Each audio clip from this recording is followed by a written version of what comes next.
Alors, je m'appelle François Jacquet, je suis chercheur à l'Université de Genève et je vais vous parler de l'éthique du véganisme.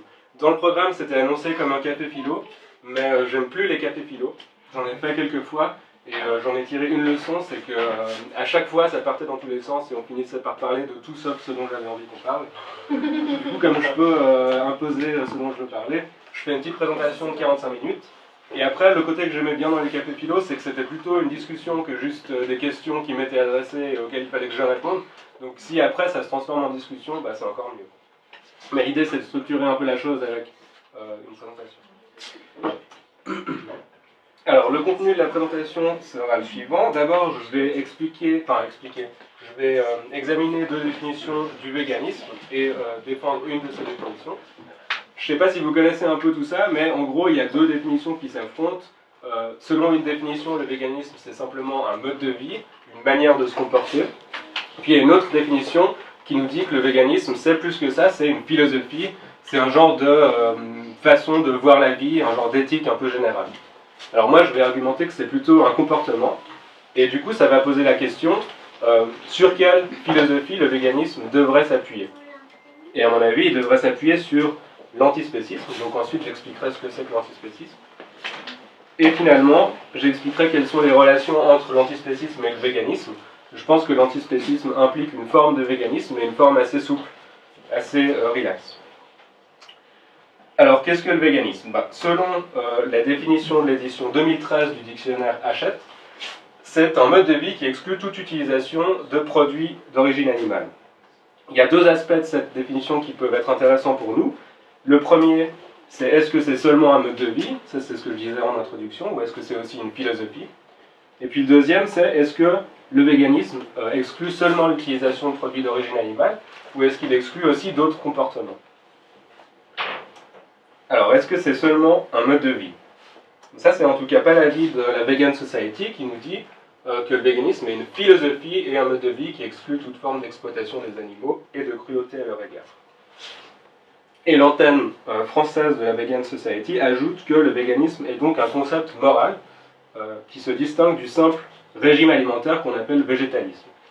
Et c'est vrai que le végétalisme, c'est simplement un régime alimentaire. Être végétalien, ça implique de ne pas manger de viande, de ne pas manger de produits laitiers, de ne pas manger d'œufs, de miel, etc.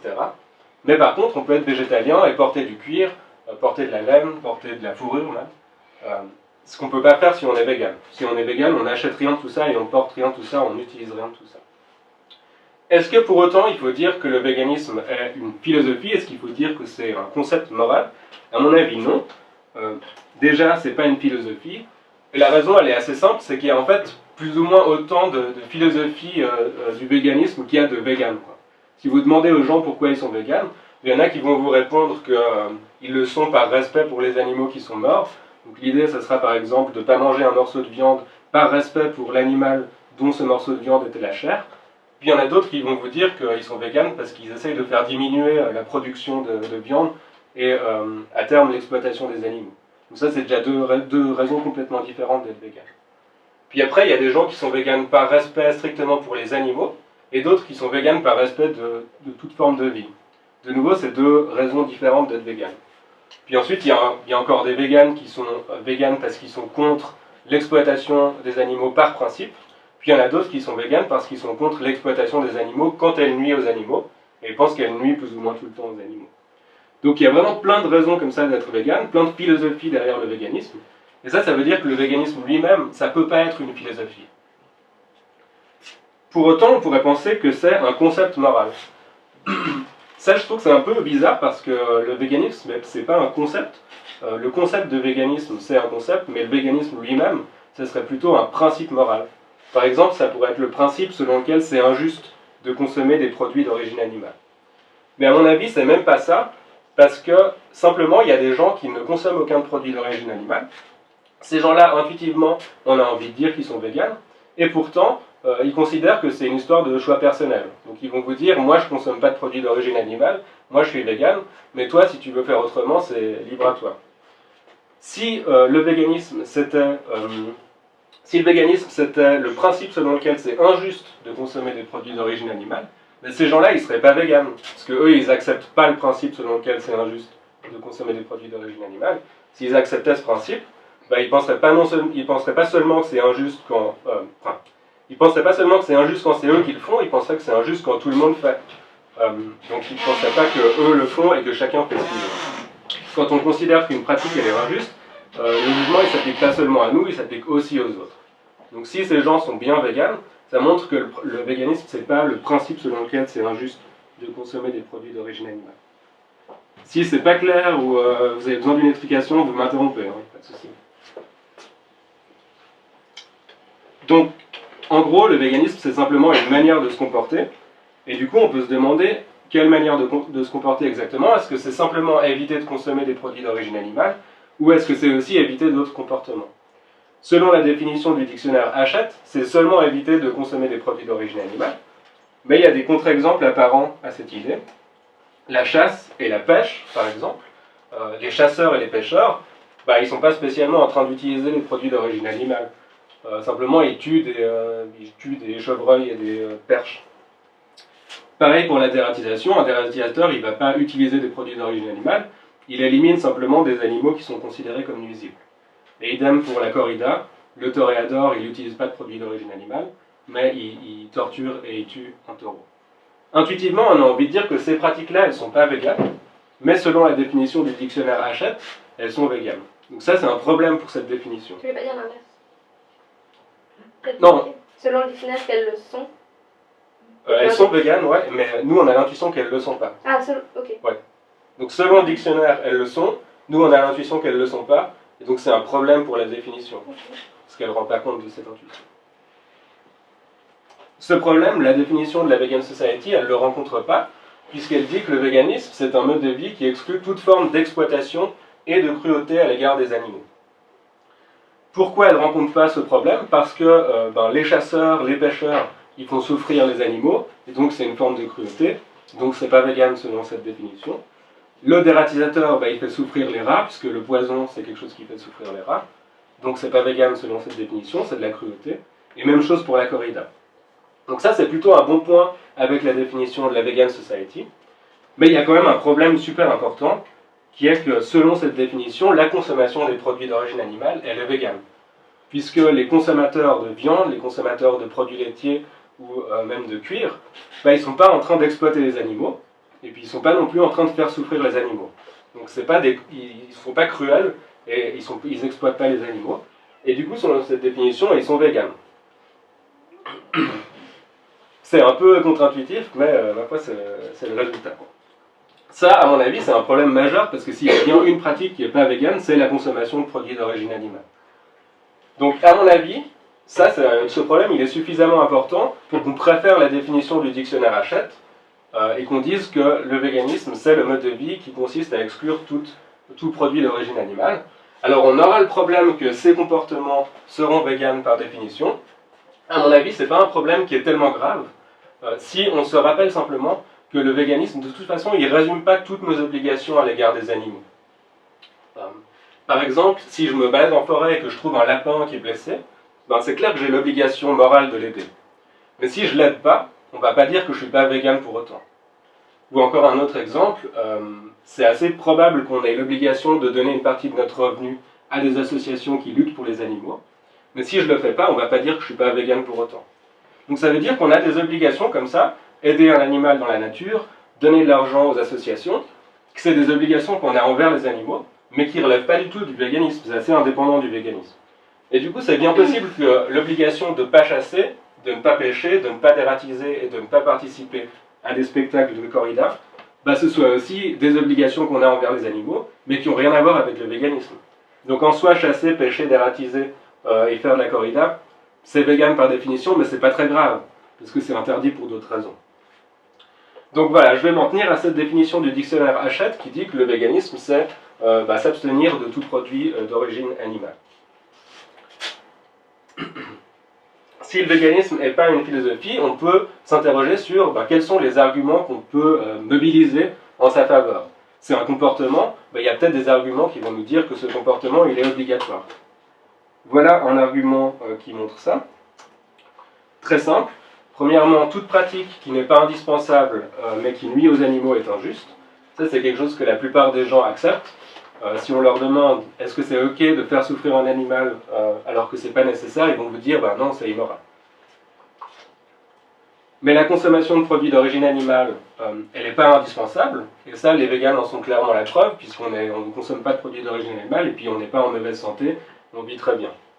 Et puis après, il y a des études qui le montrent aussi, c'est pas difficile de le démontrer. Et la consommation de produits d'origine animale est liée aux animaux. Ça aussi, ça peut paraître évident.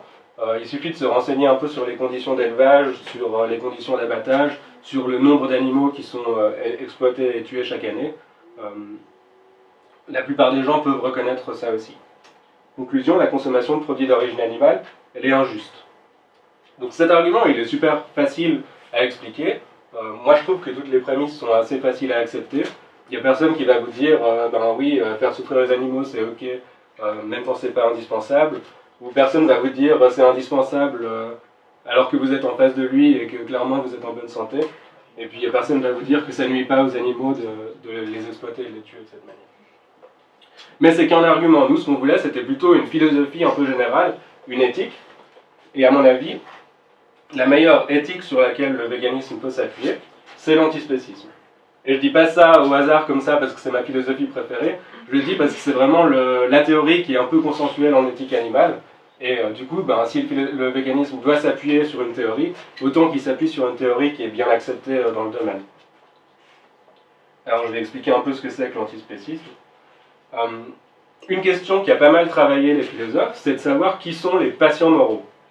Alors un patient moral, c'est une entité envers qui on a des obligations, envers qui on a des devoirs moraux.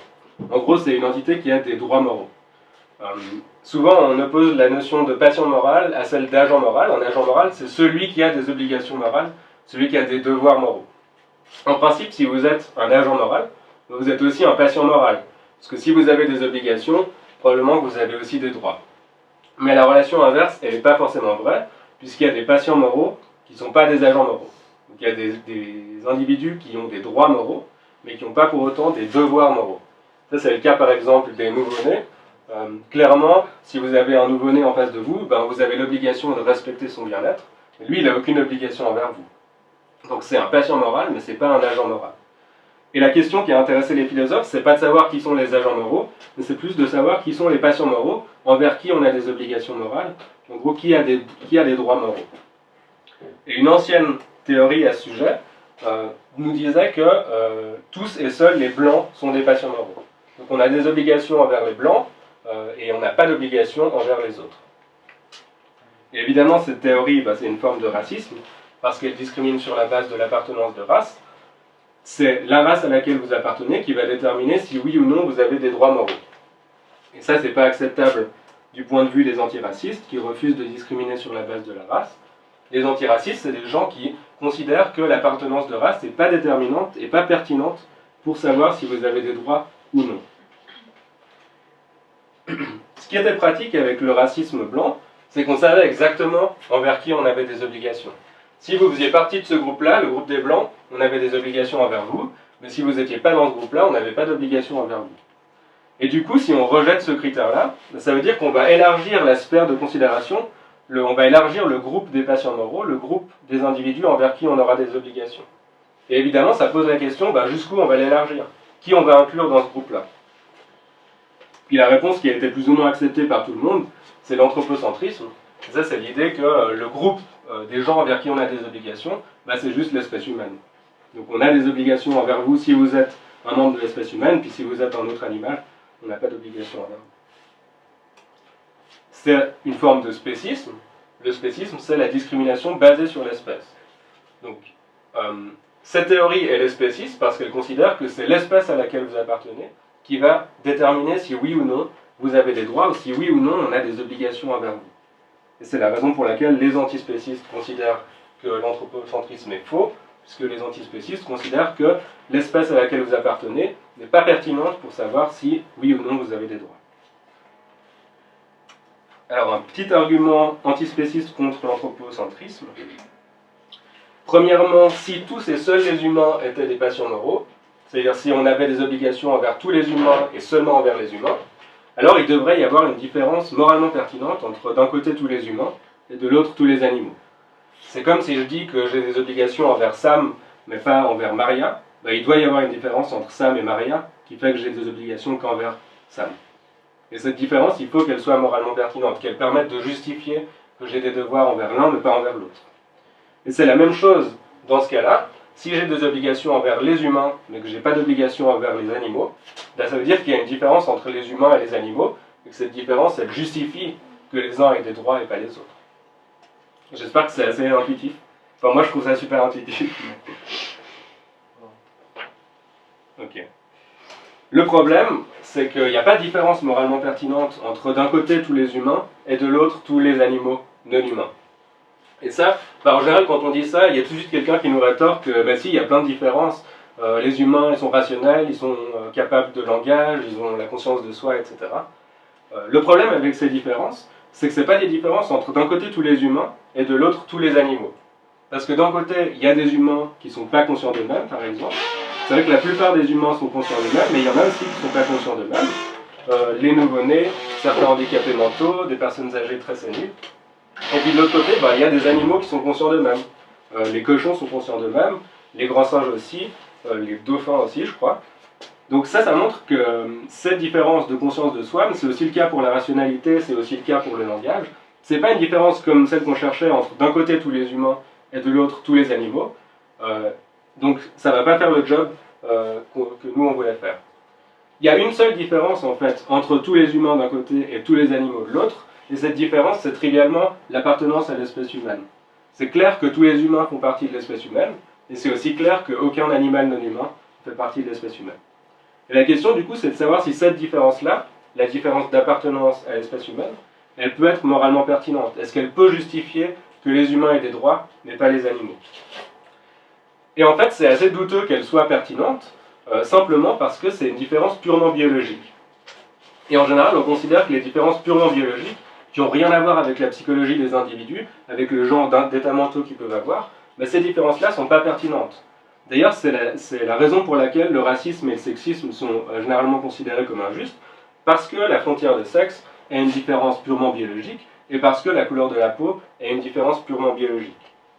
Donc si il faut rejeter le sexisme et le racisme parce que les différences ou les propriétés purement biologiques ne sont pas pertinentes, sont arbitraires, il va aussi falloir rejeter le spécisme parce que la frontière d'espèce est purement biologique et donc arbitraire.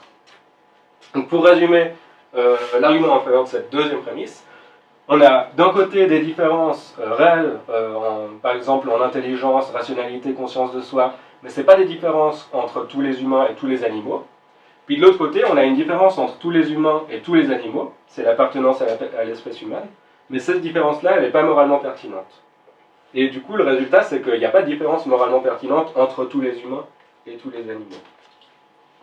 Et donc, conclusion, c'est pas le cas que tous et seuls les humains sont des patients moraux. Ouais. J'ai une petite question. Le fait que le groupe humain soit, qu'ils soient tous potentiellement agents moraux, ça suffit pas à rendre la différenciation pertinente? Ça, c'est typiquement une des caractéristiques qui sont souvent mises en avant, c'est vrai que je ne l'ai pas dit. Okay.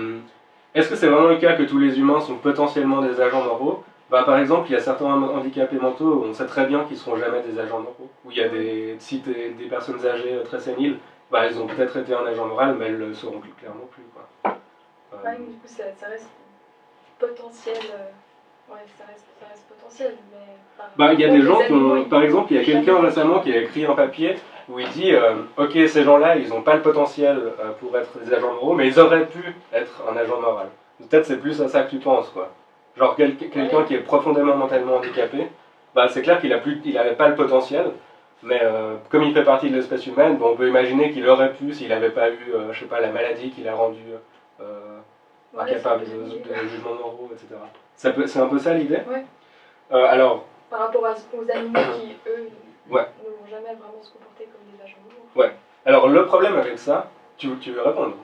Juste, il y a quelques gorilles qui ont été éduqués au point de connaître 1000 mots de vocabulaire, de savoir aller se servir un verre d'eau au robinet pour les mettre une cassette dans le magnéto et regarder un film, comprendre ce qu'il dit, etc. Et du coup, je pense qu'on peut les considérer comme des agents moraux au même stade qu'un enfant de 5-6 ans, qui est capable Voilà, il faut aussi qu'il se comporte correctement, lui expliquer comment il faut se tenir, comment ceci, comment cela, qu'il ne faut pas tout péter quand on est dans quelque chose. Enfin, il a aussi des obligations. Donc ils auraient aussi une capacité de morale, mais pas forcément comme les humains, c'est pas l'idée. Comme certains handicapés mentaux aussi. Ok. Ouais, en fait, ça dépend vraiment de ce qu'on entend par patient, enfin par agent moral, dans le sens où est-ce que être un agent moral, ça suppose d'être capable de faire des jugements et genre de discuter de la moralité des actions ou quoi. Si c'est ça, ben, probablement que les singes ne sont pas capables de le faire. Mais si être un agent moral, c'est simplement respecter des règles qui peuvent être considérées comme des règles morales en vertu de leur contenu, ben, c'est clair qu'il y a des règles de coopération chez les chimpanzés qui sont telles que quand la règle est enfreinte, ben, il y a une punition. Puis du coup, on a envie de dire que c'est déjà un premier pas vers l'agence morale, quoi. Mais si c'est vraiment la capacité de faire des jugements, à ma connaissance, ben, on ne trouve pas ça chez les animaux, quoi. Et du coup, ben, c'est vrai qu'il y a cette idée que même celui qui est handicapé mentalement et irréversiblement, et qui a donc plus du tout le potentiel pour un jour devenir un agent moral, ben, il aurait quand même pu être un agent moral si l'histoire avait été différente, quoi. Alors que ben, souvent les gens ils pensent que ça pourrait pas être le cas chez les animaux. Mais il y a un bon contre-argument à ça, qui est qu'on peut imaginer que dans le futur, on développe un genre de... Comment ça s'appelle, genre on puisse faire une injection à un animal qui le rende plus intelligent et qui le rende capable de faire des jugements moraux et du coup d'être un patient moral. Et dans ce monde-là, en fait, tous les animaux seraient des potentiels... Enfin, tous les animaux auraient pu être des agents moraux et en fait, ils auraient même tous le potentiel d'être des agents moraux. Et du coup, ça paraît bizarre de dire, dans le monde actuel, parce que ce médicament-là n'existe pas, ils n'ont pas de droit. Mais dans un monde où le médicament existe, même s'il n'est pas du tout utilisé, les animaux ont les mêmes droits que les humains, quoi. Tu vois l'idée ? Je connaissais cet argument, mais pas dans ce cadre-là. Du coup, Ouais, je ouais. comprends. Moi, je trouve en fait de parler de moralité, ça reste assez anthropocentrique de dire qu'on est agent moral et l'animal l'est pas. C'est que les animaux, enfin on peut pas parler de morale par rapport aux animaux entre eux parce que dans une même espèce, les dauphins ont une morale probablement entre eux. Et je trouve bizarre de dire agent moral et agent pas moral en nous disant qu'on est moral, alors que même une personne handicapée reste une personne morale même si elle ne peut pas faire de discernement. Enfin, je comprends. C'est difficile en fait d'expliquer avec nos mots comment... Enfin, je pense qu'on devrait juste respecter l'autre au lieu de dire est-ce qu'ils ont une morale ou est-ce qu'ils en ont pas. Pour moi, ça devrait juste être une éthique de respect comme le racisme, comme l'antiracisme. Oui, mais là l'idée c'était juste, est-ce qu'on pourrait pas trouver cette différence entre les humains et les autres animaux qui puisse justifier, qui puisse nous permettre de nier en fait cette prémisse et de défendre le spécisme néanmoins, ou de défendre l'anthropocentrisme. Ça marche pas parce qu'il y a ce cas imaginaire où il y a un médicament qui rend les animaux plus intelligents, quoi. Alors moi je trouve que cet argument il fonctionne. Voilà où on en est donc. C'est pas le cas que tous les humains et seulement les humains sont des patients moraux. Et du coup, une stratégie face à ce résultat, c'est de dire, ok, on va être un peu plus strict sur les capacités qu'il faut avoir pour être des patients moraux. On va dire qu'il faut, par exemple, être un agent moral ou avoir une certaine intelligence que seuls les humains ont. Et du coup, c'est pratique parce que ça va faire que les animaux ne sont pas des patients moraux. Ça, c'est exactement ce qu'on veut parce qu'on est spéciste. Et puis, ces humains-là, ils ont des droits. Le résultat, évidemment, il n'est pas très satisfaisant parce que ça fait que les nouveau-nés n'auront pas de droits. Genre, on n'aurait pas d'obligation de ne pas faire souffrir un nouveau-né ou quelqu'un qui serait mentalement handicapé. Donc ça, c'est pas joli comme résultat.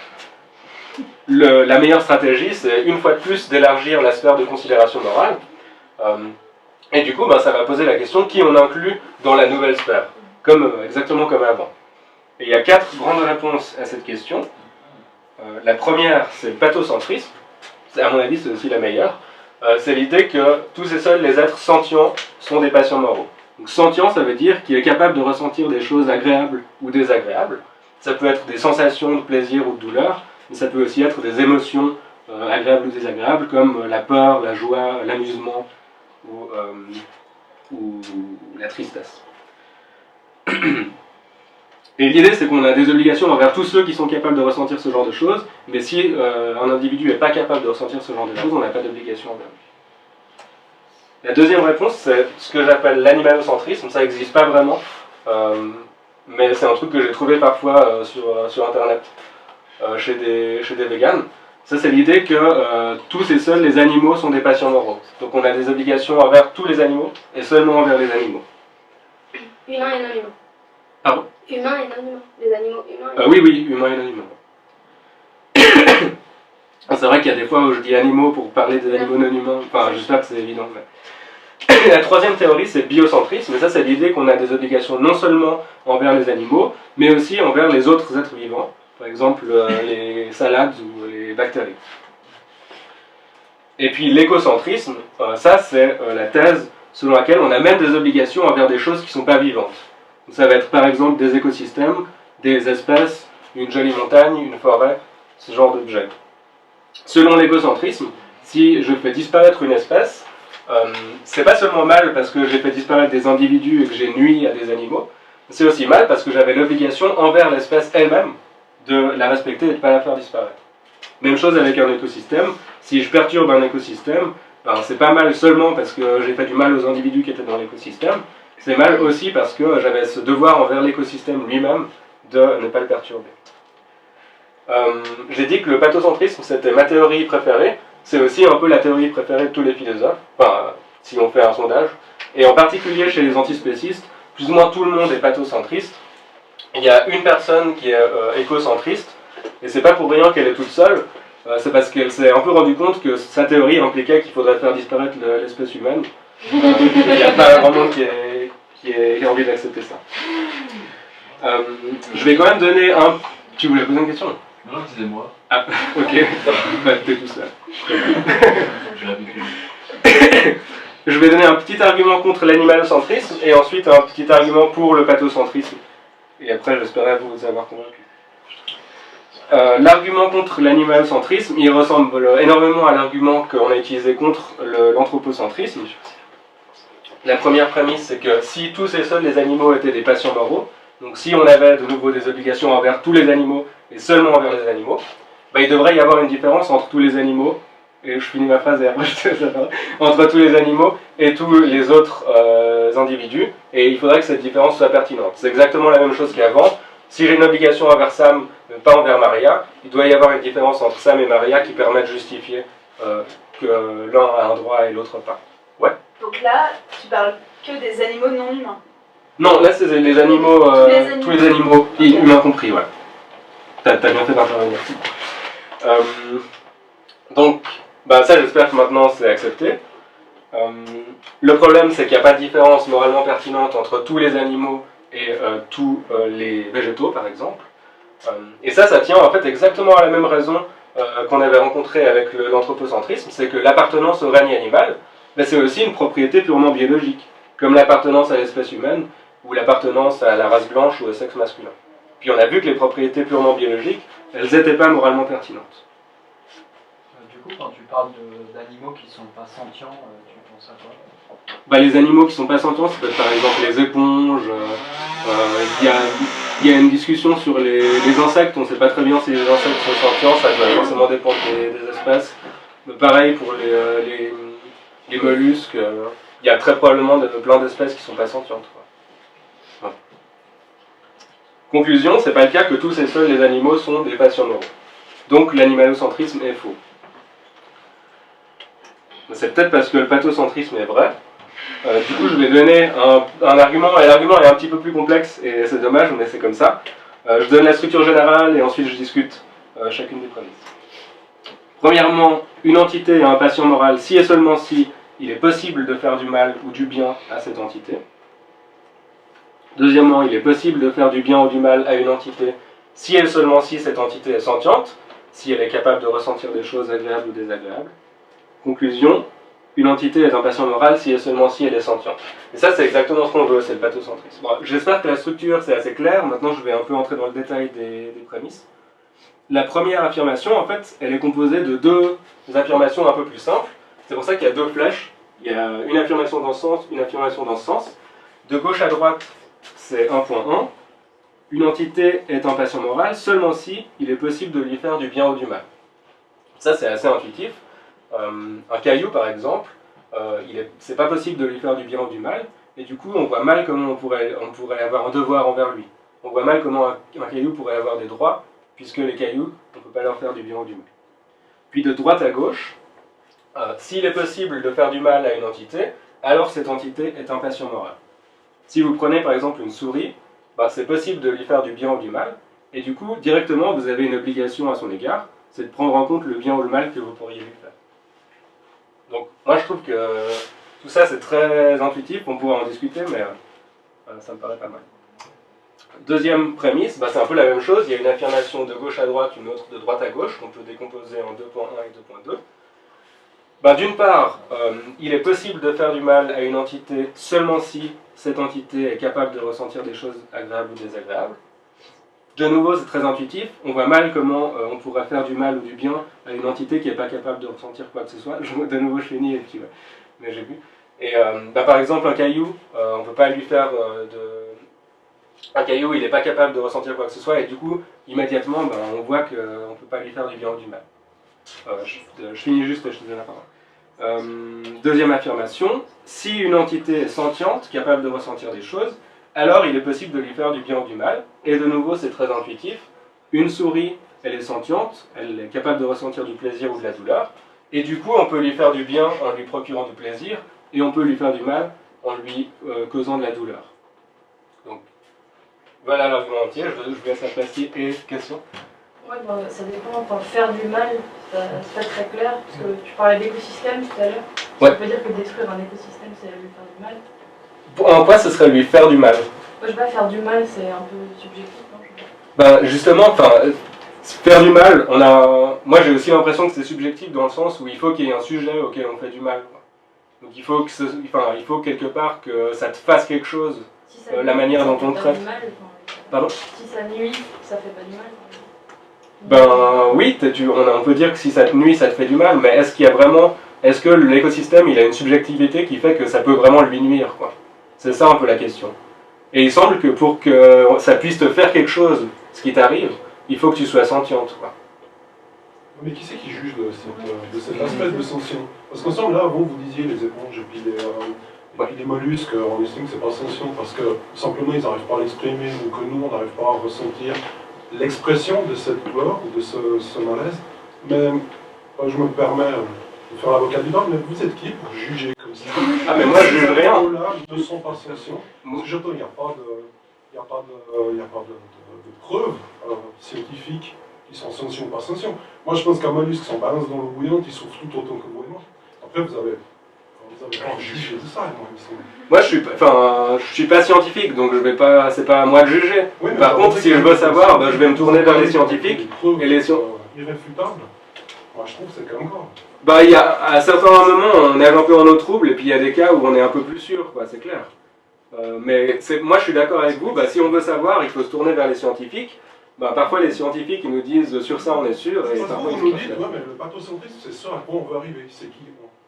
Non, je dis pas que c'est ce à quoi on veut arriver, je vous donne un argument pour y arriver, vous êtes convaincu ou vous n'êtes pas convaincu. Moi je suis assez convaincu. C'est dommage qu'on aborde un sujet comme le véganisme avec ça, c'est mon opinion. Moi j'estime que, ne serait-ce que déjà le respect de la vie, ça devrait déjà être à la base du véganisme. La vie sous toutes ses formes, alors qu'on soit handicapé, qu'on soit blanc, jaune, vert, de toutes les couleurs, qu'on soit un animal, qu'on soit sentient ou pas sentient, à partir du moment où la vie elle existe, je pense qu'on n'a pas à la massacrer sous un quelconque droit ou sous un quelconque aspect juridique, social et philosophique. Bon, ça montre simplement que vous êtes biocentriste. Donc, il y a sûrement quelque chose qui vous plaira pas dans cet argument. Moi, je veux bien écouter ce qui vous plaît pas, il n'y a pas de souci. Moi, je suis convaincu du pathocentrisme, je donne l'argument. Ok, super. Donc je dis je suis convaincu, et puis en plus je vous dis que la plupart des philosophes sont convaincus. C'est un peu le consensus, et du coup, à mon avis, c'est vraiment une base assez solide, la combinaison du pathocentrisme et de l'antispécisme pour le véganisme. Après, si les uns ou les autres veulent argumenter différemment, chacun fait un peu comme il veut. Et donc, on peut s'intéresser aux relations entre l'antispécisme pathocentriste et le véganisme. Ce qui est assez pratique avec l'antispécisme, c'est que ça va nous fournir un test pour évaluer la moralité des actions qui impliquent des individus non humains. Le test, c'est le suivant. On va tester la moralité de la pratique P. Considérons une pratique donnée qui implique un individu non humain donné. Et bien, on peut se demander si cette pratique elle serait moralement acceptable si elle impliquait un être humain aux intérêts semblables à ceux de cet individu non humain. Et si la réponse est oui, alors la pratique d'origine, elle est moralement acceptable. Puis si la réponse est non, la pratique d'origine est moralement inacceptable. Là, ça a l'air super abstrait, on voit mal comment en fait ça va se goupiller, mais on peut voir directement comment ça s'applique avec le cas du véganisme. La pratique qui nous intéresse, c'est la consommation de viande, de lait et de cuir, puis les autres produits. Et du coup, on peut se demander si la consommation de ces produits, elle serait acceptable si elle impliquait des êtres humains aux intérêts comparables à ceux des animaux. Et j'espère qu'on a tous l'intuition que ça ne serait pas acceptable de manger de la viande humaine, d'élever des humains pour manger leur viande, pour boire leur lait et pour porter leur cuir. Ça veut dire que la consommation de viande, de lait et de cuir, elle n'est pas moralement acceptable. Donc là, j'espère qu'on voit bien comment juste l'application du test antispéciste, qui est très simple, nous amène à des conclusions substantielles qui sont un peu intéressantes. Un autre exemple, c'est celui des plantes. Là, la question, ça va être, est-ce que la consommation des plantes est moralement acceptable? Donc, considérons cette pratique. Est-ce que cette pratique, elle serait acceptable si, en fait, on avait affaire à des humains dont les intérêts seraient comparables à ceux des plantes? Et ça veut dire des humains qui ne sont pas capables de ressentir quoi que ce soit, qui ne sont pas sentients, et donc à qui on ne peut pas faire de bien ou de mal. Moi, je pense que la réponse est oui, et c'est la raison pour laquelle je pense que c'est ok de manger ou de consommer des plantes. Ça peut paraître un peu contre-intuitif de dire de répondre oui à cette question, mais il faut se rappeler que les humains en question, ils ne sont pas sentients, et du coup, selon le pathocentrisme, on n'a pas d'obligation envers eux. D'ailleurs, on voit mal quelle obligation on pourrait avoir envers quelqu'un, un humain qui ressent pas quoi que ce soit, qui n'est pas le moins du monde conscient. Mais ça, c'est faux. Ce qu'on appelle un légume à l'hôpital, on Ouais. va le manger.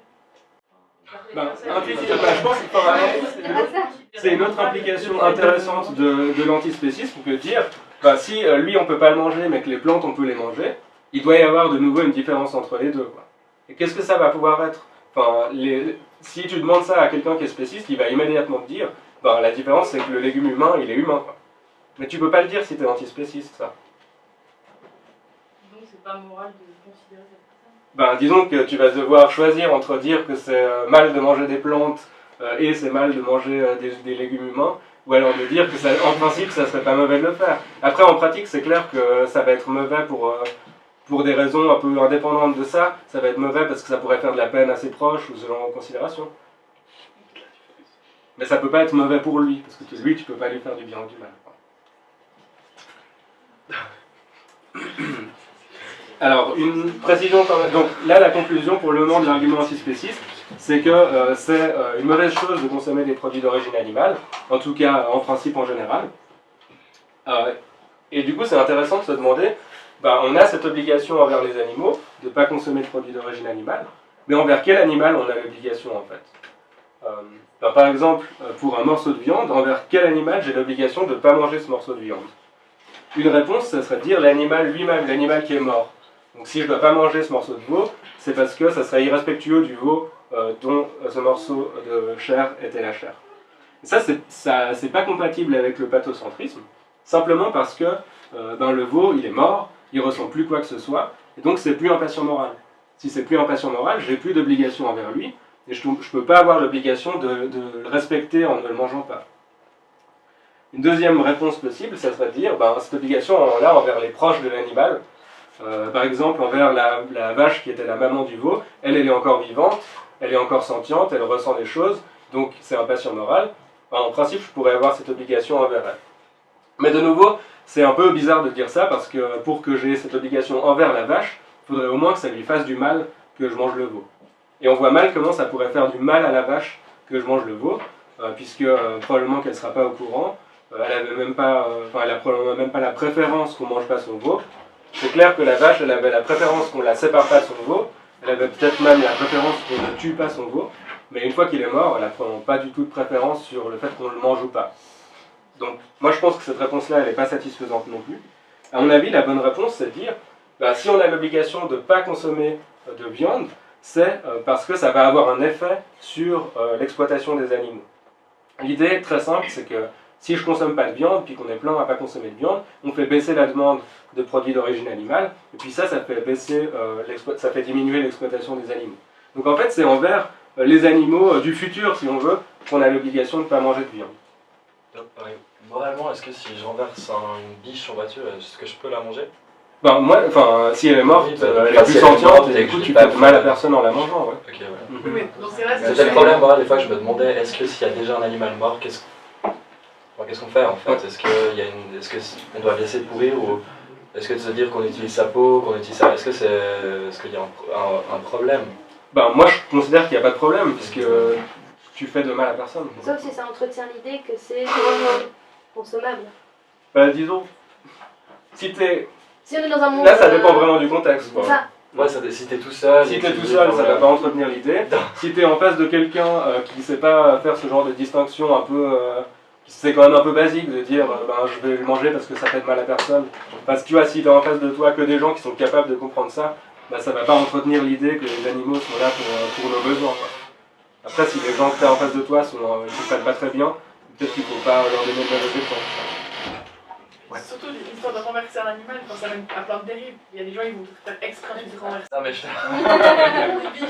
j'ai pas fait ça exprès. m'arrive. Bon là l'idée c'est vraiment, je suis antispéciste, j'ai renversé un animal, bon c'est triste, il est là, il est mort, est-ce que je peux le manger ou pas? Enfin la personne qui se pose cette question, elle va pas dire, tiens je vais peut-être renverser un animal pour avoir le droit de le manger, quoi. Voilà, la leçon un peu générale qu'on peut tirer de ça, c'est que si on ne doit pas consommer de produits d'origine... je te... Je voulais demander, bah du coup, alors si on renverse un humain, on peut se manger? Non, moi je pense que ça pose pas de problème moral, quoi. Et, enfin, ouais. Toi tu penses que ça pose un problème moral? Oui, je pense que Ok. ce soit C'est la un même chose qu'un animal animal. ou un humain, ouais. Ouais, mais pas les plantes. Bah, les plantes, je mangerais pas une plante écrasée de Ouais. toute manière. Les plantes, moi je pense que c'est on parle de qu'elles sont pas sentientes, mais ça non plus finalement, on limite les dégâts en ne consommant pas d'animaux parce qu'ils en mangent plus que, de toute manière si on consomme des animaux, ils en mangent plus que nous, donc voilà, mais en fait on ne sait pas, on n'a pas vraiment de preuves, quoi. Comme disais tout à l'heure, c'est vrai que finalement on se base que sur des études scientifiques qui sont pas forcément des études qui peuvent évoluer déjà, comme elles ont évolué il y a quelques dizaines d'années, on disait que les bébés ne sentaient pas, maintenant évidemment la donne elle a changé, mais la science elle évolue aussi. J'ai compris. Donc, du coup, après c'est toujours une notion que c'est délicat je trouve de... Ouais, c'est pour ça que je pense que c'est intéressant de mettre un peu de côté ces questions scientifiques et puis de se demander, enfin là on peut, partons pour les besoins de l'argument du principe que les plantes ne ressentent rien. Est-ce que tu penses qu'on fait du mal aux plantes quand on les tue, quand on les mange? C'est possible, voilà, j'en sais rien, mais je pense que c'est possible. Après, pour l'instant on n'a pas trouvé d'autres moyens de faire autrement, mais voilà. Ok, c'est clair que c'est une option de dire on a des obligations non seulement envers les êtres sentients mais aussi envers les plantes. Enfin, moi je trouve pas ça très plausible, mais il y a des gens qui pensent ça.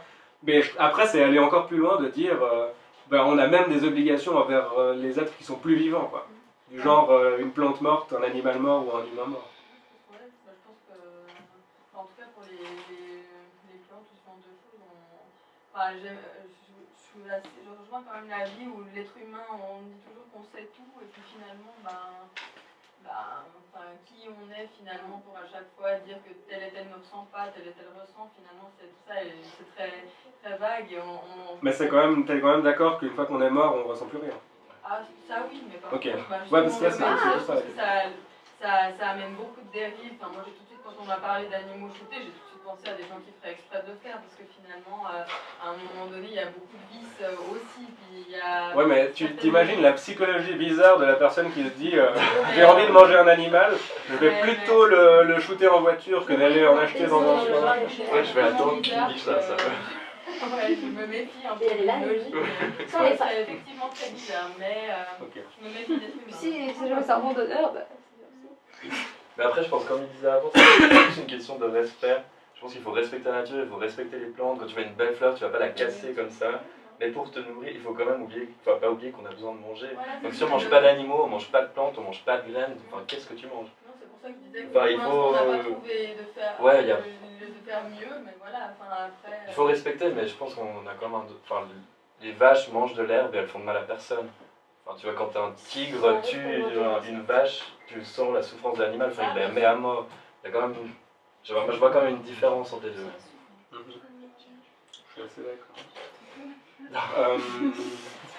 Donc voilà, là, s'il y a peu de questions, du coup je conclue. La leçon générale à tirer de ce raisonnement, c'est que si on a le devoir de ne pas consommer de produits d'origine animale, c'est d'une part parce que ne pas consommer de produits d'origine animale, c'est l'option qui aide le plus les animaux du futur. C'est ça qui est pertinent et pas les animaux du passé qui sont déjà morts. Et puis d'autre part, on doit choisir l'option qui aide le plus les animaux. Et ça, j'ai souligné le principe parce qu'à mon avis, on peut en tirer deux autres implications qui sont intéressantes pour le véganisme. La première, c'est qu'il y a, si on est antispéciste, des exceptions autorisées au véganisme. Si on utilise le même principe qui nous dit qu'on doit choisir l'option qui aide le plus les êtres sentients, c'est clair que parfois, ne pas consommer un produit d'origine animale, c'est pas l'option qui aide le plus les êtres sentients, et donc la conclusion, c'est que parfois, c'est moralement acceptable de consommer des produits d'origine animale. Trois exemples de ça. Le premier, c'est des animaux qui ne sont pas sentients. Donc moi, je suis assez convaincu que c'est le cas des huîtres et des moules.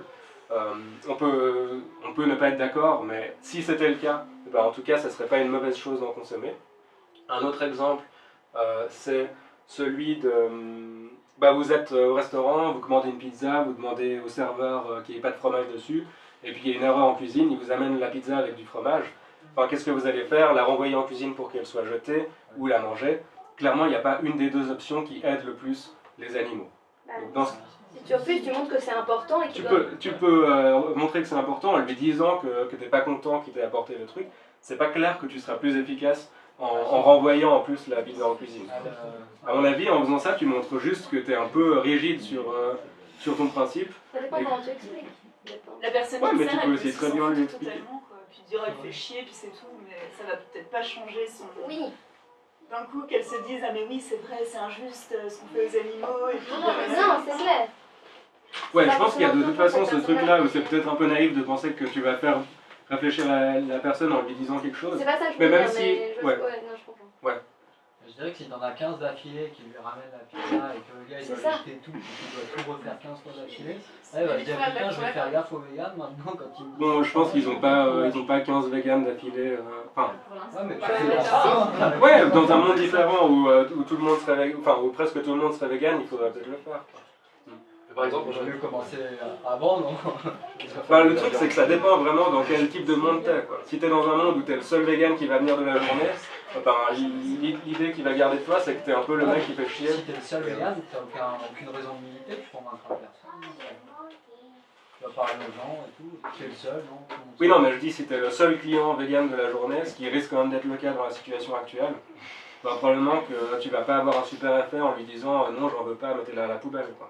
Ce sera mieux que rien. Je sais pas. Si tout le monde pensait comme ça, justement, si tous les véganes n'élevaient pas la voix, c'est clair que voilà. Mais la question, c'est pas élever la voix, c'est manger la pizza ou pas.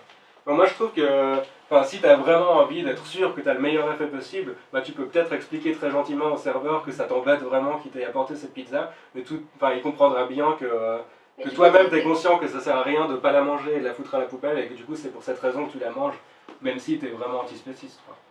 Je sais pas si t'étais très crédible du coup. Si t'es crédible, si tu arrives bien à lui expliquer que ce que tu fais, c'est essayer d'aider les animaux. Quoi. Moi, je crois pas qu'on soit plus crédible en étant super accroché à notre principe, parce que les gens, ils pensent juste qu'on est sectaire et puis qu'on est des obsédés de ce qu'on met dans notre bouche, quoi, dans notre ventre. Mais c'est un exemple et vous n'avez pas besoin d'être convaincu par cet exemple. Non, mais c'est bien un autre exemple, c'est tous les aliments qu'on trouve dans les supermarchés et sur les emballages desquels il y a la mention peut contenir des traces d'eau ou des traces de lait. C'est clair qu'on peut ne pas consommer ces produits-là, mais ça va avoir aucun effet sur la production de ces produits et ça va avoir aucun effet sur l'exploitation des animaux. Techniquement, ils sont peut-être pas véganes. Donc si je suis un vegan très strict, je vais pas les manger, mais ça n'a aucun sens. Ça aide pas les animaux. Moralement, c'est acceptable. Ça, c'est les exceptions qui sont autorisées. Puis, à mon avis, il y a des exceptions qui sont peut-être pas obligatoires, mais en tout cas recommandées. C'est les cas où consommer des produits d'origine animale, c'est l'option qui aide le plus les animaux. Ouais. Je voulais juste savoir c'était quoi ton avis sur tout ce qui est médicaments. Admettons, ta santé ou ta vie est en danger et il faut prendre des médicaments. Ben oui, moi je D'origine reprends. animale. Ouais. Enfin, Ouais. la vie, j'ai un peu exagéré. Parce que Bon, ça c'est un cas un peu différent parce que peut-être que ça va faire du mal aux animaux, mais en même temps ça te fait un bien à toi qui est peut-être suffisant pour compenser. C'est pas un cas où ça va pas affecter les animaux, quoi. que les médicaments, Donc c'est vrai qu'il y a d'autres exceptions qui sont comme ça, quoi, à mon avis.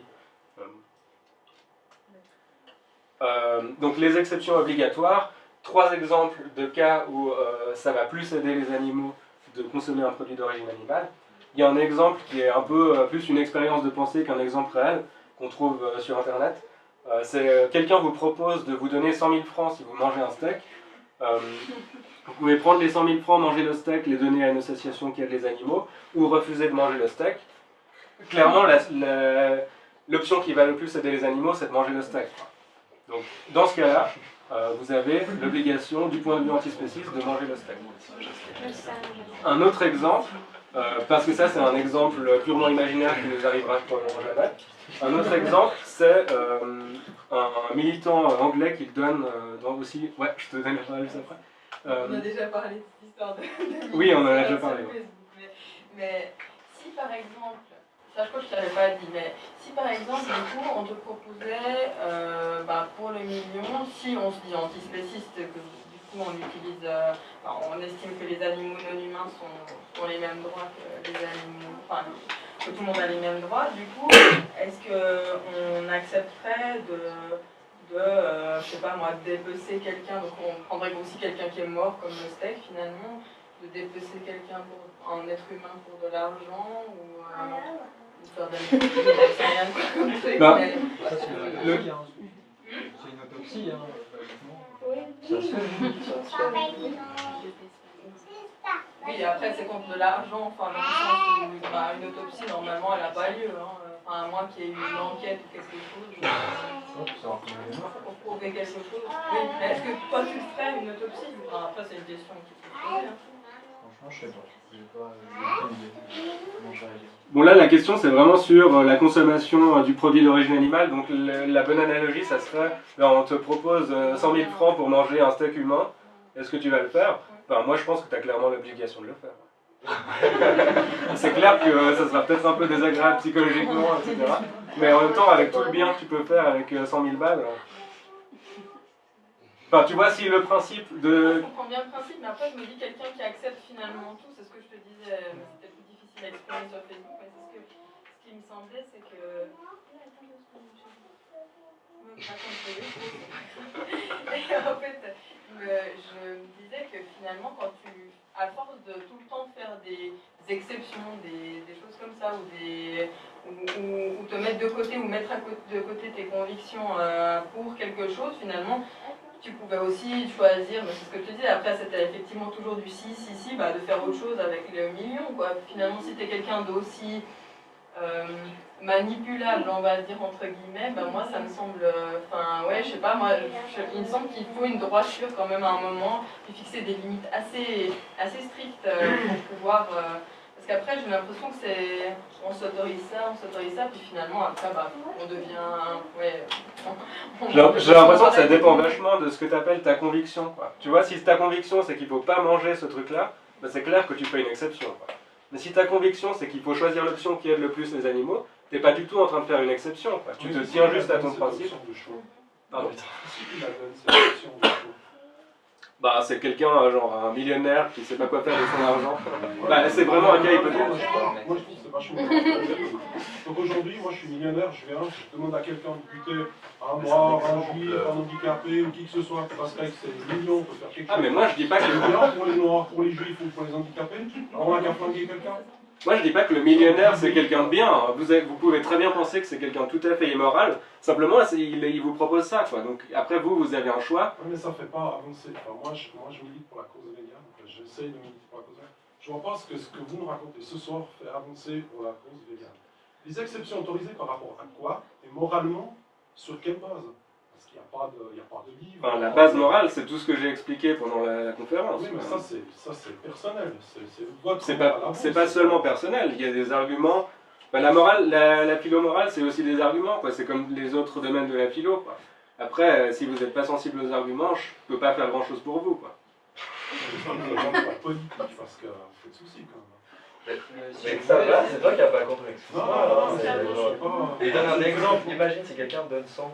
Enfin, c'est toi qui dis n'importe quoi, après c'est... Ça veut pas dire que c'est une bonne situation. Ça veut juste dire...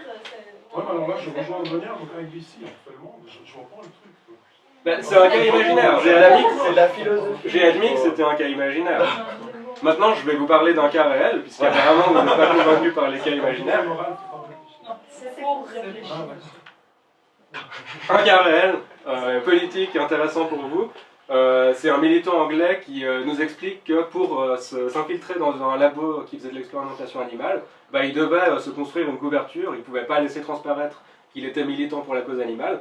Et puis à certains moments, il était à table avec les autres membres du labo, quoi. Qu'est-ce qu'il allait faire?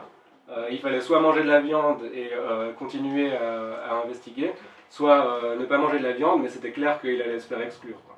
Il a mangé de la viande, il a infiltré le labo, et puis il a aidé les animaux.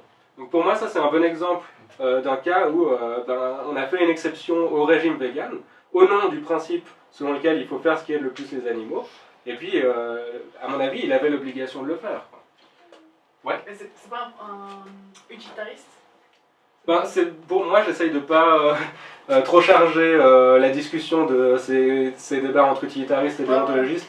Pour moi, c'est juste, si on accepte que la raison pour laquelle on ne doit pas consommer de produits d'origine animale, c'est que c'est l'option qui aide le plus les animaux, ça va avoir cette implication, quoi. Et à mon avis, c'est vraiment la bonne raison pour laquelle il ne faut pas consommer de produits d'origine animale. Un troisième exemple, puisqu'on n'est pas tous des militants qui essayent de s'infiltrer dans les labos, c'est un peu la vie de tous les jours où on est une bonne manière d'aider les animaux, c'est aussi de donner une bonne image du véganisme, c'est aussi de donner une bonne image de l'antispécisme. Et le véganisme et l'antispécisme, ils souffrent vachement de l'image que les véganes donnent souvent d'eux, d'un truc sectaire, de gens qui sont vraiment super à cheval sur la liste des ingrédients. Et à mon avis, une bonne manière de donner une image séduisante du véganisme, c'est d'être un peu souple, de ne pas être tout le temps en train de regarder s'il y a des qui ne sont pas véganes dans les aliments ou des micro-ingrédients qui de toute façon vont pas beaucoup, ça va pas beaucoup aider les animaux, quoi. Donc, si vous voulez aider les animaux, faites en sorte que le véganisme ait une bonne image, faites en sorte que l'antispécisme ait une bonne image, puis ça veut peut-être dire être un peu flexible sur son véganisme. Voilà, c'était un peu ça. J'ai juste une petite intervention, c'est que moi je suis pas du tout souple alors de ton point de vue, et j'ai l'impression de donner une bonne image du véganisme. Dans mon ami, on considère pas du tout comme quelqu'un de sectaire. Disons, c'est intéressant de voir aussi l'image que les gens ont du véganisme, et puis un reproche qui est fait au véganisme, c'est souvent d'être un peu sectaire. Ouais.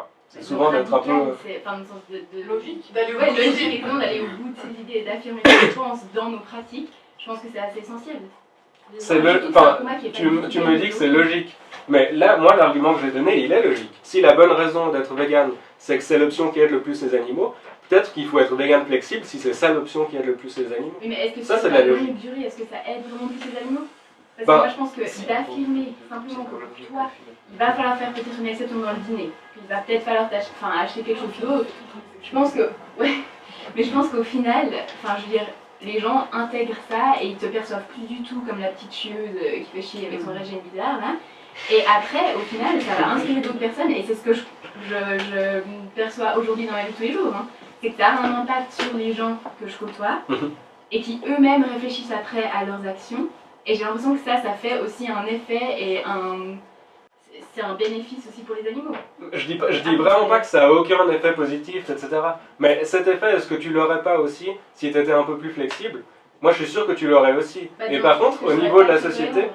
par rapport à toi, mais c'est pas incohérent, c'est ça le truc. Si. J'ai l'impression que des fois, les gens ils comprennent tellement pas les choses que du coup, si nous-mêmes on n'est pas cohérents, moi j'ai mon demi-frère, c'est un exemple, parce qu'il prend vraiment le véganisme comme un régime ou un truc de ce genre-là, sa femme elle est palée ou machin. Quand il vient en Suisse, il va à Gruyère, il me ramène des caramels, puis il me dit je sais que t'en manges pas, mais c'est tellement bon. Voilà, pour moi ça veut dire que c'est une personne qui n'a pas compris, puis du coup pour moi ça veut dire que ça va insinuer, on va dire, que c'est effectivement un régime ou un truc comme ça, et puis qu'on peut faire des exceptions de temps en temps, parce que bon, c'est quand même sympa, c'est caramel.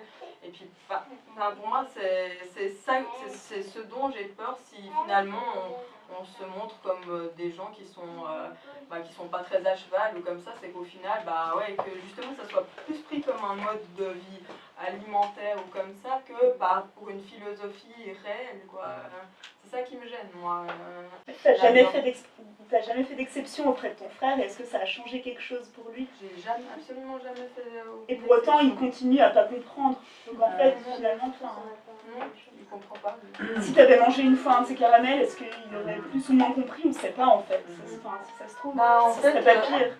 Ils auraient dit, ah, mais t'es pas vegan direct. Parce que si on mais ça aurait ça aurait comme décrédibilisé. Ouais, ça décrédibilise. Oui, mais après, si on le fait juste pour être crédible soi-même et pas spécifiquement. On a proposé une fois. Après, une fois, il a proposé quand même un bracelet en cuir. Enfin, il y a eu d'autres épisodes. On évolue. Alimentaire, c'est bon, il n'y a plus. Mais il m'a offert un livre avec quelques recettes véganes et sans gluten quand même. Il pas du tout sans gluten. mais par contre, au niveau alimentaire, il a plus réessayé. Mais voilà, après, c'est des autres choses. Il y a eu... mais alimentaire, non. Après, je sais pas, j'ai l'impression que justement, des fois, il y a des gens, ils ont tellement du mal à comprendre certaines choses que, du coup, si nous-mêmes, on dit oui, de temps en temps, ça va. Ouais, voilà, c'est comme si je disais, oui, de temps en temps, je peux frapper mon gamin, et bon, je l'aime quand même, ça va, je m'excuse après, ça va aller, quoi. Les gens font pas d'efforts après, enfin, je veux dire, ils font pas... ils comprennent pas que c'est important pour toi, et que pas seulement pour toi, en plus. Moi, je trouve que ça ramène toujours le truc à soi-même et à si on est pur et qu'on fait les choses bien et qu'on est super crédible et que les gens autour ils se disent non mais c'est nimp et qu'en fait les animaux derrière, en fait on les oublie parce qu'on se focalise juste sur est-ce que nous on est crédible, est-ce que nous on est cohérent, est-ce qu'on n'a pas consommé du E131, est-ce qu'on n'a pas... Effectivement, je pense que c'est hyper important de boycotter, mais... Oui, mais ouais, on est d'accord que quelqu'un il serait pas autocritique s'il dit ah je suis contre l'exploitation des femmes puis dit mais à l'occasion je bats ma femme, je sais pas, ça m'est arrivé. C'est pas du tout comparable avec je sais pas quoi. Alors si on parle, alors faudrait qu'on définisse exactement de quel produit est-ce qu'on parle. Par exemple, moi je me considère comme féministe féministe et puis je dis souvent le mot putain alors que c'est hyper sexiste comme mot. Moi je suis contre le travail des enfants, je porte des Nike, voilà, est-ce que ça discrédite toute mon éthique? Toute non. C'est une bonne question. Toute non, ça dépend vraiment des gens qui en face. Perso, moi je trouve que refuser de manger un truc à chaque fois que quelqu'un te le propose, en fait, c'est le moment de militer. Tu sais, le gars de dire, voilà, c'est pour ça, parce que ceci, il y a ça derrière et tout. Et ça revient, c'est petit à petit, les gens ils l'entendent, et au bout d'un moment, plus ils l'entendent et plus ils ont tendance à se dire c'est vrai, tu vois. Excuse-moi, mais du coup on perd du dialogue, j'ai l'impression. Pourquoi? Non, vraiment, parce que justement... T'en crées, non? Attendez, laissez-le parler. Ouais, je sais pas comment exprimer ça, mais... Parce que du coup, pour moi, pour l'autre personne, ça devient hyper compliqué de faire ça, de devenir vegan, tu vois. Ah ok, c'est un truc hyper extrémiste, il faut être hyper droit, il faut être hyper carré. Pour moi, ça renvoie cette image. Et en fait... Quand on parle du machin dans un ouais, tu te dis, ok, peut-être que la personne qu'on fasse, elle aimerait bien être vegan, puis qu'elle voit ça, puis elle se dit, oh non mon dieu, c'est beaucoup trop extrémiste, jamais j'aurais cette rigueur personnelle. Tu n'es pas obligé de le faire, l'autre il n'est pas obligé, tu sais. Quand moi je dis, voilà, moi je refuse de le faire parce que il y a ça derrière. Si tu mènes un combat en t'alignant sur ses opinions. En acceptant le fait que c'est hyper compliqué dans la vie de tous les jours, puis qu'on essaie juste de faire. Parce que attendez, une personne à la fois. Parce qu'en refusant un plat, peut-être que tu montres une image d'un régime, et puis bon, c'est même pas un régime, mais dans le sens de cette partie du véganisme qui est le régime alimentaire, qui est un peu restrictif, et ça on va pas se mentir, c'est vrai. Enfin, disons, y a plein de trucs qu'on prend pas, mais c'est pas qu'on peut pas, c'est qu'on veut pas les prendre. C'est aussi simple que ça. Et après, c'est justement l'occasion de discuter avec cette personne, parce qu'il va te demander, mais pourquoi tu veux pas de ma tarte, ou je sais pas, et tu vas lui expliquer. Et tu lui dis, mais moi c'est pas la tarte qui me dérange, c'est ce qu'il y a dedans, et moi je fais des tartes par exemple, je remplace avec, je sais pas, du tofu, comment on dit là, le tofu crémeux, voilà, le tofu soyeux, pour faire le lien. Et puis voilà, puis la personne en face, elle va être là, ah ok, d'accord, j'avais pas pensé, voilà. Ça a le même impact, tu dis, je suis d'accord de pas prendre ça, je veux pas en prendre la grande majorité du temps, puis je suis d'accord de faire une exception quand même compliquée. Bah ouais, bon, là, moi je suis pas d'accord avec ça parce que je me dis, c'est comme Andoni disait, si tu fais une exception une fois, bah lui il va pas vraiment comprendre que c'est quelque chose qui est crédible. C'est pas prouvé ça. Hein. Ouais. Non, mais ouais. non, ça c'est mon avis. Mais que ça te décrédibilise et puis ça va pas lui l'inciter à faire plus d'efforts peut-être pour respecter simplement les animaux déjà et ton choix de pas les exploiter.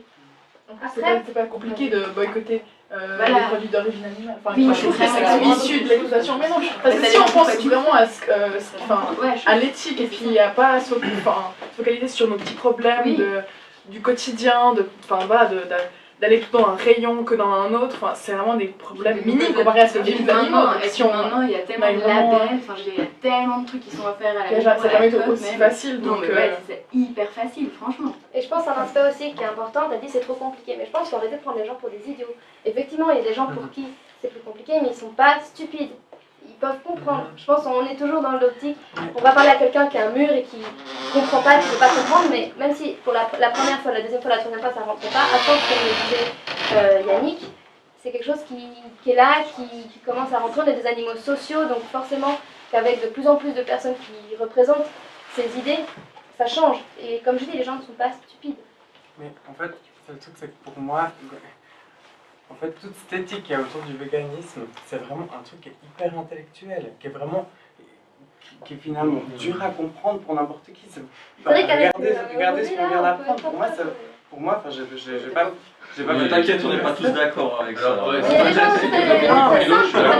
C'est quand même une réflexion de pensée qui va très loin. Mais il y a pas besoin mais ça va très loin. C'est ça. Il y a les questions environnementales, il y a les questions sociales, c'est hyper politique d'être vegan. Enfin, il y a quelque chose de. Pour moi, ça il y a des gens qui n'ont pas. Moi qui n'arrive pas à comprendre pour. Arrêtez de philosophie. Oui, pardon, mais pour moi, ça va peut-être vous faire hurler, mais c'est quelque chose qui n'est pas accessible dans la vie de tout le monde aujourd'hui. Du coup, pour moi, la réponse à ça, c'est de pouvoir peut-être être flexible pour être plus sur un piédestal avec les autres, pour pouvoir faire, discuter de cette manière de penser. Parce que t'as un peu peur de te mettre en avant et de t'exposer. Non, je pense juste qu'il y a des gens t'es un peu qui n'ont pas le temps et qui n'ont pas la possibilité de réfléchir aussi. Mais franchement, de dire je suis contre l'exploitation des animaux, donc je ne consomme pas leurs produits, c'est pas l'exploitation des animaux, en fait, je pense que Ouais, t'as je pas pense besoin de que savoir. je pense que c'est pas ça. Je peux juste répondre à. Moi, personnellement, dans mon expérience, la chose qui a le plus marché quand j'expliquais que j'étais vegan, c'est pas du tout l'exploitation des animaux, parce que la plupart des gens s'en foutent complètement. C'est vraiment d'expliquer les questions environnementales. Et c'est là que les gens m'écoutent. Et c'est vrai, c'est là que les gens m'ont écouté le plus. Ah, ok, parce que sinon, quand je parle avec mes oncles ou des hommes, pour eux, c'est masculin de manger de la viande. Il y a tout le pouvoir social patriarcal derrière la viande, et ils m'écoutent pas. Et si je leur dis, il faut réduire pour des questions d'environnement, parce que ça pollue, parce que... Et là, ils m'écoutent. Et ils disent, ah ok, t'as peut-être raison, et je vais commencer à réduire. Et j'ai l'impression qu'il y a des sujets qui touchent plus quand même les femmes que les hommes, et c'est vrai. Et c'est quand même vrai, donc tu peux pas parler du véganisme à tout le monde de la même manière, d'où les exceptions des fois sont bien pour certaines personnes, et ouais. C'est pour ça qu'il ne faut pas parler de véganisme mais de spécisme. Est-ce que t'aurais dit ça par exemple à l'époque de l'esclavage en Amérique du Nord, et t'aurais dit ah mais en fait est-ce que t'aurais laissé de côté les esclaves et leur dire à des gens pour les convaincre que c'est mal les exploiter, en fait ça pollue nos sols ou ça... C'est une question de pédagogie, parce que pour moi la théorie elle fait un dans ma tête, toute la philosophie qu'il y a derrière ça fait un, mais c'est juste une question de pédagogie de comment tu parles aux gens. Et tu peux pas restituer l'entier du véganisme à quelqu'un pour qu'il le comprenne de la même manière que toi tu l'as comprise au fil des années. C'est un processus qui se fait dans ta tête. Mais disons, le premier argument quand même, les premiers concernés c'est les animaux, c'est directement. Oui, mais est-ce que c'est plus important les animaux ou la planète sur laquelle tu vis c'est leur corps, c'est comme des individus, si tu les vois comme un individu. Pour moi, ça englobe, les choses englobent. Il y a des gens qui les voient pas comme des individus. Ouais, leur corps, on est tous d'accord quand même, il faut dire que leur corps leur appartient et puis qu'ils peuvent... Oui, mais nous, on est d'accord. Nous, il y a des gens qui sont là, un poulet, il est fait pour être mangé. Et il va jamais se penser, est-ce que c'est un individu qui a le droit de vivre? Non, mais c'est vraiment, il a une vie à lui, puis il a quand même... on voit qu'il a quand même des intérêts propres. Ouais, mais toi, tu le comprends, certaines personnes, Oui. il est là pour lui. Enfin, Oui, il mais est-ce qu'il faudrait... Ouais. Je comprends pas pourquoi on a besoin de plaire aux gens. C'est pas une question de plaire, c'est une question de plaire quel à leur, argument pour justifier ton acte et convertir. Alors juste Pia voulait dire quelque chose, c'est bon Lorraine Moi, je voudrais revenir un peu sur ce qui a été dit juste avant, par rapport au fait que nos arguments et notre logique, elle n'est pas accessible à tout le monde. On est quasiment tous blancs, tous instruits, et on a tous du temps libre pour se poser ces questions. On a tous du temps et du fric pour aller s'acheter des trucs. Peut-être pas tous autant les uns que les autres, j'en sais rien. Et on oublie. En fait, on voit que dans un schéma où il y a nous, quoi. Et on se dit même pas qu'il y a des gens, ils n'ont pas une seconde de leur vie pour changer leur mode de vie. Ils vont se faire exclure totalement et ça va avoir un impact bien plus grand sur leur vie de faire ce choix de devenir vegan et de se coller l'étiquette vegan dessus. Même si je pense que c'est bien d'avoir cette étiquette vegan. Et en fait, on oublie que d'une, les gens, ils n'ont pas les ressources, forcément, matérielles, et qu'en plus, ils n'ont pas forcément... Et c'est pas parce qu'on leur dit on peut vivre sans manger des animaux, les animaux souffrent de leur mise à mort et de leur exploitation, donc arrêtons de les manger, c'est éthique. Les gens, ils vont pas tous d'un coup se dire ah bah ouais, je vais arrêter de manger des animaux. Enfin, c'est totalement naïf de croire ça. Moi, ça fait 10 ans que je mange plus d'animaux, j'ai rarement convaincu des gens par les choix rationnels comme ça d'un coup. Enfin, non, c'est pour ça que c'est un processus personnel, donc tu peux mettre des petites idées chez les gens, des petits arguments pourquoi, et après c'est toi qui dois réfléchir et qui dois juste processer ça. Je voulais juste dire quelque chose, ça va. Donc juste pour revenir à ce que vous disiez, alors c'est vrai que c'est intéressant quand on utilise une stratégie de conversion et qu'on va parler à chaque personne pour essayer de la convaincre, c'est vrai que c'est intéressant de donner tous les arguments qui touchent la personne.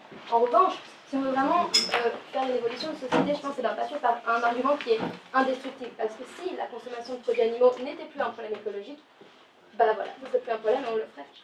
Donc si, effectivement, quand tu vas parler à quelqu'un, c'est peut-être intéressant de parler des animaux, mais toujours de le rappeler les autres aspects qui peuvent toucher cette personne. Mais en tant que revendication de société, on ne peut pas fonctionner comme ça, parce que ça n'a pas de sens. Moi je pense qu'il faut vraiment un argument simple de base, parce que l'environnement... Il y a des gens qui ne sont pas du tout sensibles à l'environnement. Non, je sais, mais il y a énormément de gens qui le sont plus qu'à la cause animale. Et ça c'est vrai. Et c'est... je pense qu'on peut faire les deux, on peut non mais bien sûr, mais ça va de... ensemble, le véganisme ça touche les deux. Parce que t'es vegan, tu protèges aussi l'environnement pour moi. Enfin, ça va dans les deux sens. Mais après, c'est comment est-ce que tu veux restituer. Enfin, si tu veux, pour moi, militer pour le véganisme, il faut parler des animaux. Mais, par exemple, moi, je suis devenu vegan en regardant Cowspiracy et j'ai pleuré à la fin. Et je me suis dit, ben voilà, il faut vraiment, mais parce qu'il y a le lien entre l'animal et l'environnement, et tu te rends compte qu'en fait, tu es sur la même terre que ces animaux, t'as pas le droit de les exploiter, que ta terre, elle doit... Enfin, on doit protéger l'environnement aussi, et pour moi c'est un tout, et cet argument, j'ai pas envie de dire que je suis vegan que pour la cause animale, parce que c'est pas vrai. C'est vraiment pas vrai, parce que pour moi ça va beaucoup plus loin. Ok, il y aura encore des choses à dire. C'était juste pour revenir, dire qu'en effet, je trouve qu'on se pose pas du tout assez la question de cet élitisme et qu'on devrait plus souvent se la poser dans des réunions comme celle-ci. Même au niveau, tu parlais de ressources pas matérielles, mais aussi au niveau du temps qu'on y accorde. Et puis, moi, là, je parle pour mon expérience, et puis je donne un peu mon avis aussi, mais les gens, quand ils m'ont regardé manger dans ma vie, soit ils m'ont fait chier, soit ils me croyaient sur parole, j'aurais pu leur dire à peu près n'importe quoi, leur dire non, tout est vegan, mais ça l'était pas, ça aurait rien changé, concrètement. Par contre, les discussions, les marches, les publicités, les changements dans la loi, j'en sais rien, ça a bien plus d'impact que le fait de, le soir, manger son steak ou pas. Et en tout cas, moi, les gens autour de moi, j'aurais pu manger des produits laitiers, leur dire non, c'est du fromage vegan, ça aurait absolument rien changé. Par contre, ce qui a bien plus touché les gens, c'est le discours et puis l'avancer publiquement et puis le revendiquer. Après, chercher la pureté personnelle, je trouve que ça n'aide concrètement pas les animaux. Mais ça, c'est mon avis personnel. Après, et non, c'est bon, j'ai fini. Juste par rapport aux produits laitiers, ça fait quand même si tu es seul dans ça, tu cautionnes, donc tu donnes ton argent à ces industries, à l'échelle de plusieurs personnes, c'est quand même important. Mais sinon, je suis d'accord aussi que c'est pas une question d'ingestion d'un produit. Et il y a un autre aspect que je voulais rebondir. Et du coup, par rapport à l'élitisme, on voit le lien entre la libération des humains et la libération des animaux, puisque c'est que le jour où on arrivera à avoir des humains qui ont tous accès à du temps libre et de l'éducation, qu'ils arriveront tous à faire le cheminement intellectuel, ou émotionnel plutôt, puisque chez la plupart des humains, en fait, c'est plutôt émotionnel qu'intellectuel, c'est pas des raisonnements en général qui convainquent les gens, mais plus des images, des chocs, c'est dire putain, c'est vraiment dégueulasse, quoi. Et du coup, il faudrait arriver à penser un système de société pour arriver à construire quelque chose qui permette d'arrêter de travailler 42 heures par semaine et de ne pas voir ses gosses pour les éduquer, quoi. Si tu as envie de passer par un cheminement individuel de chacun pour arriver à ton but, si tu considères que chacun doit se dire « Ah ouais, c'est vrai, c'est injuste ce qu'on fait aux animaux, moi j'arrête ». Mais sauf qu'on ne peut pas attendre que chacun ait la bonne volonté de faire ça. On n'a pas attendu que tous les hommes arrêtent de voler pour qu'on ait écrit dans la loi que c'est interdit de violer. Ça n'arrête pas. C'est les humains qui le décident, quoi. Bah, c'est une bonne question. C'est important d'avoir aussi une masse qui, lorsqu'il y aura des lois à voter, pèsera dans l'argent. Tu veux dire quelque chose?